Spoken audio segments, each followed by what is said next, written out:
Hello friends, good afternoon সবাইকে। চলে এসেছি বার্থডে আরও একটা ব্লগ নিয়ে। তো এখন যে আমার বরের সব বন্ধুদের তোমরা দেখতে পাচ্ছ, এটা হচ্ছে ওরা আমার বার্থডে সেলিব্রেশন করার জন্য আমাদের বাড়ি এসেছিল, সেটারই একটা video.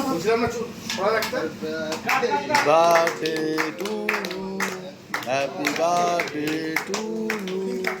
Happy birthday, dear Guru. Senorita. Senorita.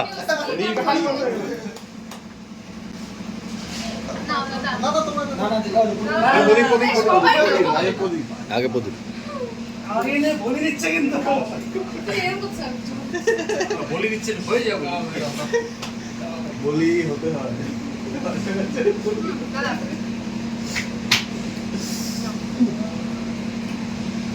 তোমার বাড়ি ওই পাশে না?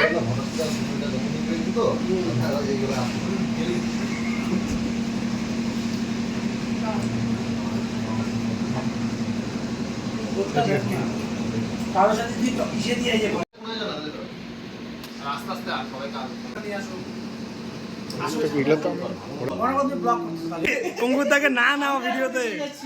কেক কাটা তো হয়ে গেছে, আর এখন একটু গল্প করছিলাম, ফটো তুলছিলাম, আর তোমাদের সাথেও শেয়ার করব বলে কিছু ভিডিও নিয়ে রেখেছিলাম। আর আমার সবথেকে যেটা ভালো লেগেছে হ্যাপি বার্থডে নার্স লেখাটা, তো আমার এটা খুব ভালো লেগেছে। নিশ্চয়ই দাদাদেরই আইডিয়া এটা। দাদারা যে আমাদের বাড়িতে আসবে সেটা আমি আগে থেকে জানতাম না, এটা আমার কাছে একদমই সারপ্রাইজ ছিল। তো আমিও কিছু খাওয়া দাওয়া অ্যারেঞ্জমেন্ট করে রাখতে পারতাম, যেহেতু সারপ্রাইজ ছিল কোনো কিছুই রেডি করতে পারিনি। আর আমাদের বাড়িতে আজকে কাজ হচ্ছে, মানে খুবই কাজের প্রেশার, সেজন্য আমি কিচ্ছু রেডি করতে পারিনি। তোমরা হয়তো দেখে বুঝতেই পারছো যে আমি রেডিও সেভাবে হইনি, বাড়িতে যেটা ড্রেস পরা ছিলাম সেভাবেই কেক কাটিং করেছি, আর এভাবেই কাগজে কাগজে সবাইকে দিয়ে দিচ্ছিলাম, কারণ আমি মানে ভাবছিলাম যে সব কিছু সুন্দর করে সাজিয়ে দিব। তো দাদারা বলছিল যে না, আমরা আরেক জায়গায় যাব, তো হচ্ছে তুই এভাবেই দিয়ে দে, কোনো অসুবিধা নেই, আমরা নিজেদের মধ্যে কোনো প্রবলেম হবে না।